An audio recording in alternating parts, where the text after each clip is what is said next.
Sorry for the disturbance sir. ഇങ്ങോട്ടൊരു പെൺകുട്ടി വന്നോ? ഇല്ലല്ലോ. ഈ ഭാഗത്തോട്ടാ വരുന്നത് കണ്ടത്. ഇനി മറ്റേ ബ്ലോക്കിൽ ഒന്ന് അന്വേഷിച്ചു നോക്കാം. എക്സ്ക്യൂസ് മീ, മിസ്റ്റർ ബാബു ഏത് മുറിയിലാ ഉള്ളത്? ഒരു ഫോൺ വന്നിട്ട് സാർ പുറത്തു പോയല്ലോ. അപ്പൊ അദ്ദേഹത്തിന്റെ കാർ ഇവിടെ കാർ ഇവിടെ ഉണ്ട്. അതേ ഒരു ഗസ്റ്റിന്റെ കൂടെയാ പോയത്.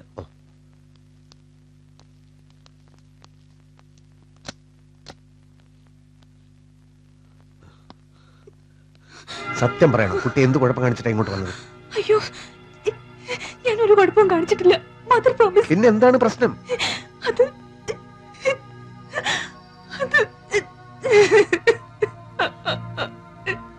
നിർമ്മല ഒന്നും കിട്ടും വന്നേ.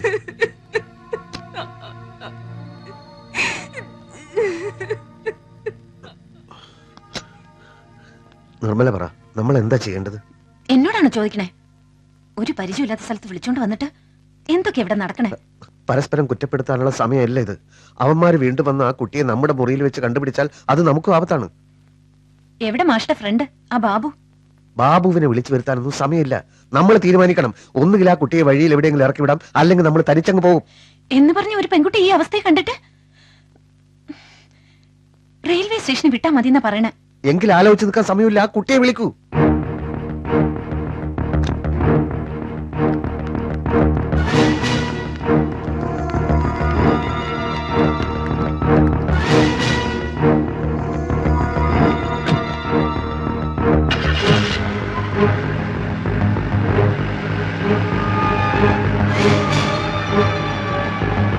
ഹലോ, ആ പാപ്പച്ചനാണ്. ഇല്ലേ, എന്നെ അത്യാവശ്യമായിട്ട് കോണ്ടാക്ട് ചെയ്യാൻ പറയണം. ആ ഓക്കെ.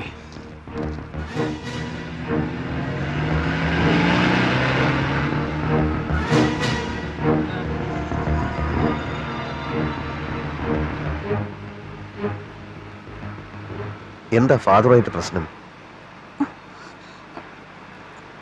അയാൾ എന്റെ ഫാദർ ഒന്നും അല്ല. പാപ്പച്ചന്റെ മകളല്ലേ?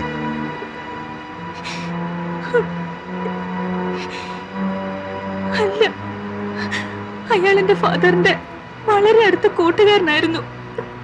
ഫാദർ മരിച്ചപ്പോ കുടുംബം രക്ഷിക്കാമെന്ന് പറഞ്ഞ് കൂടെ കൂടിയതാ. എന്നിട്ട് ഒരു ജോലി വാങ്ങിച്ചു തരാമെന്ന് പറഞ്ഞ് ഇവിടെ കൊണ്ടുവന്നു. It was a trap.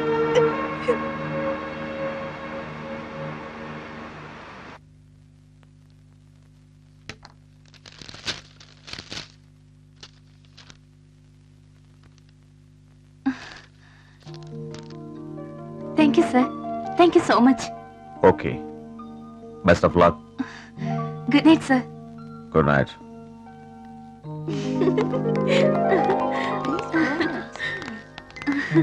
Hi, Rita. Hi.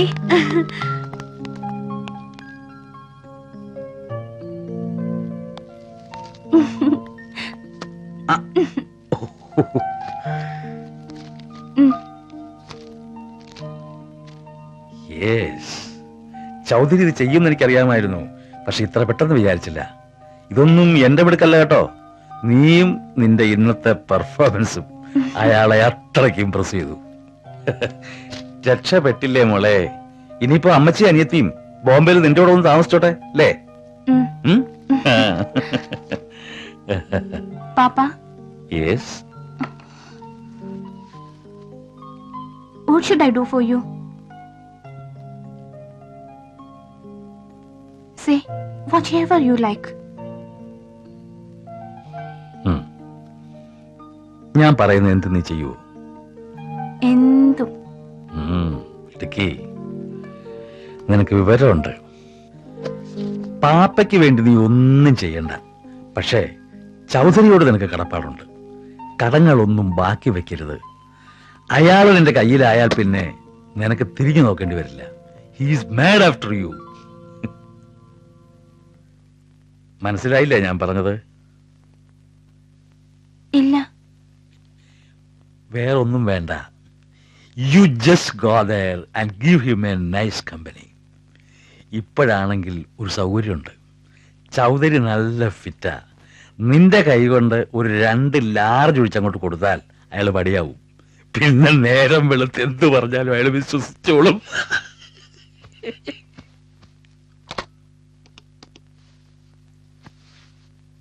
Thank you very much my brother.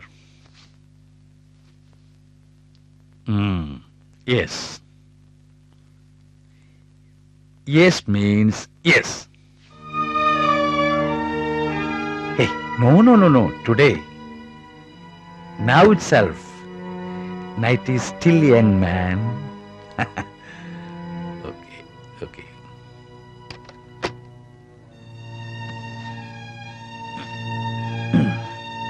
ഞാൻ ഒരു സ്മാളൂടെ കഴിക്കും. സന്തോഷം കൊണ്ടാ. നീ വേണമെങ്കിൽ ഫ്രഷ് ആയിക്കോ.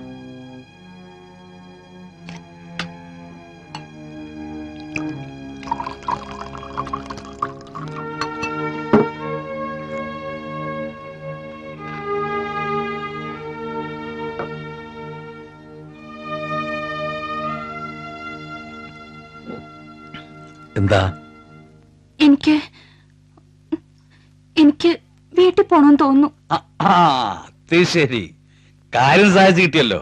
ഇനിയിപ്പോ വീട്ടിൽ പോവാന്നല്ലേ? എനിക്ക് പേടിയാവുന്നു. എന്തിന്? ഇവിടെ ആരും നിന്നെ ഉപദ്രവിക്കാൻ പോകുന്നില്ല. ഞാനില്ല ഇവിടെ.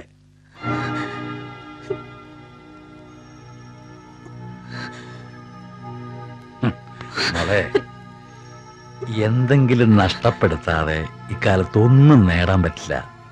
ഇതൊക്കെ എല്ലായിടത്തും പതിവുള്ള കാര്യങ്ങളാ.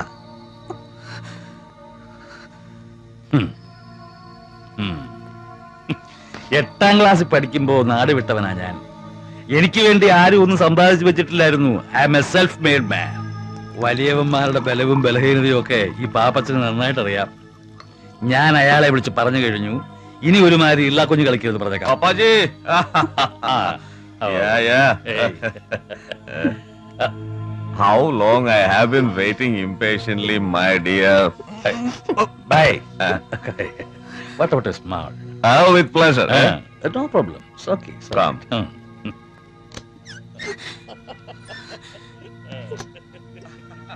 अरे पापा जी सुनिए, कुछ दिन पहले बॉम्बे में एक इंटरेस्टिंग इंसिडेंट हुआ. अरे सच्ची बात बोल रहे हो.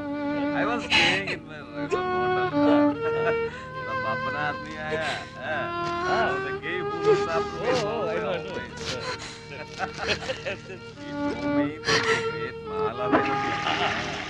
Then? अरे फिर क्या हुआ? That girl came. Such a beautiful girl. മോളെ, ആ ഫ്രിഡ്ജിൽ വെള്ളം ഉണ്ടാവും, കുറച്ചും എടുത്തു. Then this woman also came. So I asked her, how much? And you know what that lady told me? 1,50,000 sovereign gold. 1,50,000 sovereign gold. And that too she will give me. What is it? And she thought that I'm a groom who has come to see her daughter. Yeah.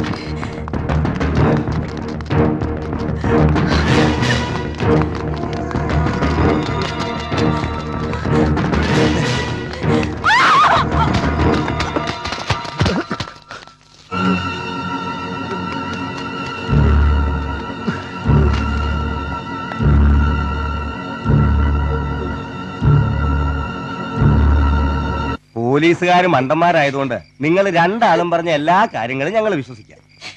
ഒരു സംശയം മാത്രമേ ഇനി ബാക്കിയുള്ളൂ. താങ്കളും ഈ ലേഡിയും തമ്മിലുള്ള ബന്ധമെന്താ? അച്ഛനാണോ, ചേട്ടനാണോ, അമ്മാവനാണോ, അതോ ഭർത്താവാണോ? അതുപോട്ടെ, നമ്മുടെ നാട്ടിലെ സ്ത്രീകളെയൊക്കെ സാധാരണ ബസ് കയറ്റി വിടുന്ന താങ്കളാണ്. ഓണം വെക്കേഷൻ നാട്ടിൽ പോകുന്ന ടീച്ചേഴ്സിനെ ഷോപ്പിങ്ങിന് കൊണ്ടുപോകലാണോ സാറിന്റെ ജോലി? പറയണ സർ, ദയവ് ചെയ്ത് ഞങ്ങളെ വിശ്വസിക്കണം. വിശ്വസിക്കാമടാ. കുറ്റം ചെയ്തവൻ പറയുന്നതല്ല അപ്പടി വിശ്വസിക്കാനാണല്ലോ സർക്കാർ ഞങ്ങൾക്ക് ശമ്പളം തരുന്നത്. അർദ്ധരാത്രി ഒരു പെൺകുട്ടി മുറി കയറി വരിക, അവളെ രക്ഷിക്കാൻ വേണ്ടി കാറിക്കറ്റ് കൊണ്ടുപോവുക, എത്രയോ സിനിമകളിൽ ഇത്തരം രംഗങ്ങൾ ധാരാളം കണ്ടിട്ടുണ്ട്. പക്ഷെ ഒരു കാര്യം ചോദിക്കട്ടെ, പാതിരാത്രി നീ ഇവളും കൂടി മുറിയിൽ എന്ത് ചെയ്യുകയായിരുന്നു? സാർ ഞാൻ എല്ലാം വിശദമായി പറഞ്ഞില്ലേ? നീ പറയുന്നതെല്ലാം അപ്പടി വിശ്വസിക്കാൻ ഞാനാരാ, നിന്റെ തന്തയോ? Music teacher അല്ലേടി? അവിടെ എത്ര പേരെ മുറിയിലിരുത്ത് നീ മ്യൂസിക് പഠിപ്പിച്ചു? 5000 രൂപ മുറിവാടകയുള്ള റിസോർട്ടിലാണ് നിന്റെ മ്യൂസിക് ക്ലാസ്. എത്രയാടി നിന്റെ കച്ചേരിക്ക് റേറ്റ്? നിന്റെ ആൾത്തിരക്കില്ലാത്ത ഹോട്ടലിൽ രണ്ടാളും കൂടി മുറിയെടുത്തു കസ്റ്റമേഴ്സിന് വലവീശാൻ. അതിനിടയിലാണ് പാപ്പച്ചൻ സാറിന്റെ മകളുമായി പരിചയപ്പെടുന്നത്. ആ പെണ്ണിനെ കൂടി സംഘത്തിൽ ചേർക്കാമെന്ന് തീരുമാനിച്ചു. കെട്ടും പൊട്ടും തിരിയാത്ത അവളെ പറഞ്ഞു മയക്കി കാറിക്കയറ്റി കൊണ്ടുപോയി. പെൺകുട്ടി രക്ഷപ്പെടാൻ ശ്രമിച്ചപ്പോ അവളെ അടിച്ചു വീഴ്ത്തി. ഇതല്ലടി സത്യം? ഒന്നും രണ്ടുമല്ല, രണ്ടുപേരും മിനിമം 7 കൊല്ലം പൂജപ്പുര ജയിലിന്റെ അഴിയെണ്ണും.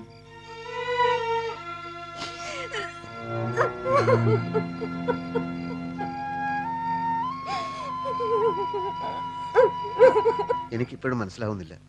ഞങ്ങൾ ആ പെൺകുട്ടിയെ തട്ടിക്കൊണ്ടുപോയതല്ലെന്ന് പാപ്പച്ചൻ അറിയാം. പിന്നെ എന്തിനാ അയാൾ ഞങ്ങളെ ഈ കള്ളക്കേസ് കൊടുക്കുന്നു? ഈ കേസ് മറ്റാരുടെയെങ്കിലും തലയിൽ കെട്ടിവെച്ചാലേ പാപ്പച്ചന് ഇതിൽ നിന്ന് ഊരാൻ പറ്റൂ. അല്ലെങ്കിൽ ഈ സംഭവത്തോടെ അയാളുടെ എല്ലാ കളികളും വെളിച്ചത്താവും. ജാമ്യം കിട്ടിയത് തന്നെ ഭാഗ്യമെന്ന് കരുതിയാ മതി. ഇതുവരെ റീത്തയുടെ ബോധം തെളിയാത്തതാണ് മറ്റൊരു പ്രധാന പ്രശ്നം. അവളാണല്ലോ സത്യം പറയേണ്ടത്. ബാബു എങ്ങോട്ടാ പോയത്? അയാൾ എന്നെ വിളിച്ചിരുന്നു. നിങ്ങളെ സഹായിക്കാൻ പറ്റാത്ത അവസ്ഥയിലാണ്. സ്വന്തം തടിയൂരാൻ അയാൾ പാപ്പച്ചനെ ചെന്ന് കണ്ടോ എന്ന് സംശയമുണ്ട്. നമുക്ക് നോക്കാം. നിങ്ങളുടെയും നിർമ്മല ടീച്ചറുടെയും നിരപരാധിത്വം കോടതിക്ക് ബോധ്യപ്പെടണമെന്നല്ലേ ഉള്ളൂ. പക്ഷേ നിർമ്മല ടീച്ചറുടെ കാര്യത്തിൽ വേറൊരു ഡെവലപ്മെന്റ് ഉണ്ടായതായി ഞാൻ കേട്ടു. അവർ മറ്റൊരു വക്കീലിനെ ഏർപ്പാടാക്കിയത്രേ. കോമൺ ആയ ഒരു അഡ്വക്കേറ്റ് ഉള്ളപ്പോ അവരെന്തിനു സ്വന്തമായി കേസ് വാദിക്കണം? അവരിപ്പോ എവിടെയുണ്ട്? ജാമ്യം കിട്ടിയ അന്ന് അമ്മാവനും മറ്റും വന്ന് അവരെ കൂട്ടിക്കൊണ്ടു പോയല്ലോ. അവരെ ചെന്ന് കണ്ട് കാര്യം തിരിക്കാലോ. ഞാൻ ആ വീട്ടിൽ എങ്ങനെ പോകും സർ? അവരുടെ ഭാഗത്തു നിന്ന് പ്രശ്നമൊന്നും ഉണ്ടാവേണ്ട കാര്യമില്ലല്ലോ. സംഭവിച്ചതൊക്കെ അവർ കോടതി പറഞ്ഞോട്ടെ. ഞങ്ങളൊരു കുറ്റവും ചെയ്തിട്ടില്ലല്ലോ. നിങ്ങൾ എന്തിനായിരുന്നു റിസോർട്ടിൽ പോയത്? എനിക്കൊന്നും അറിയില്ലായിരുന്നു. ടൗണിൽ പരിചയമില്ലാത്തോണ്ട് ബസ് കയറ്റി വിടാന്ന് പറഞ്ഞിട്ട് ഒടുവിൽ എന്നെ റിസോർട്ടിൽ എത്തിച്ചതാണ്. എന്നിട്ട് എത്രയും പെട്ടെന്ന് എന്നെ ബസ് സ്റ്റാൻഡിൽ വിടണമെന്ന് പറഞ്ഞിട്ട് കേട്ടില്ല. ഓരോരോ കാരണങ്ങൾ പറഞ്ഞ് മനഃപൂർവ്വം സമയം വൈകിച്ചു. നിങ്ങൾ അവിടെ നിന്ന് രക്ഷപ്പെടാൻ ശ്രമിച്ചില്ലേ? ആരുടെങ്കിലും സഹായം ഇല്ലാതെ ടൗണിൽ എത്താൻ പറ്റുമായിരുന്നില്ല. രാത്രിയാകുന്നതുവരെ അവിടെ എന്ത് ചെയ്തു? ഭയം കാരണം എനിക്ക് തലകറക്കം വന്നു. ഡോക്ടറാണെന്ന് പറയുന്ന ഒരാൾ വന്ന് എന്തോ മരുന്ന് തന്നു. രാത്രി വൈകിയാണ് ഞാൻ പിന്നെ ഉണർന്നത്. ഉണർന്നിട്ട് എന്ത് ചെയ്തു? ഉടനെ പോണെന്ന് ഞാൻ പറഞ്ഞു. അപ്പോഴാണ് റീത്ത എന്ന് പറയുന്ന ഒരു പെൺകുട്ടി ഓടി മുറിയിൽ വന്നത്. ഏതാണ് ആ പെൺകുട്ടിയെന്ന് നിങ്ങൾക്ക് നേരത്തെ അറിയാമായിരുന്നോ? ഇല്ല, പാപ്പച്ചൻ ഒരാളുടെ മകളാണെന്ന് ബാലകൃഷ്ണ മാഷ് പറഞ്ഞു. എന്നിട്ട് അവളെ നിങ്ങൾ കാറിൽ കയറ്റി കൊണ്ടുപോയി? ആ കുട്ടി ഏതോ അപകടത്തിൽപ്പെട്ടിരിക്കുകയാണെന്ന് എന്നെ പറഞ്ഞു വിശ്വസിപ്പിക്കുകയായിരുന്നു. റീത്ത കാറിൽ നിന്നിറങ്ങി ഓടിയപ്പോൾ ബാലകൃഷ്ണ മാഷ് എന്ത് ചെയ്തു?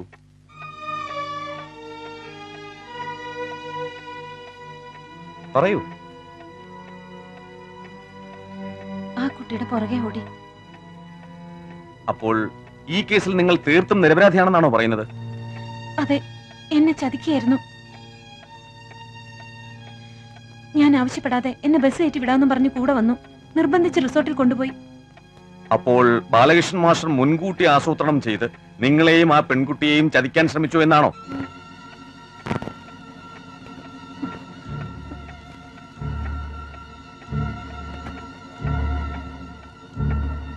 പറയൂ. അതെ, നടന്നതിനൊന്നും ഞാൻ ഉത്തരവാദിയല്ല. ഒരു കുറ്റവും ചെയ്യാത്ത എന്നെ ഈ കേസിൽ നിന്ന് ഒഴിവാക്കണമെന്ന് ബഹുമാനപ്പെട്ട കോടതിയോട് ഞാൻ അപേക്ഷിക്കണം.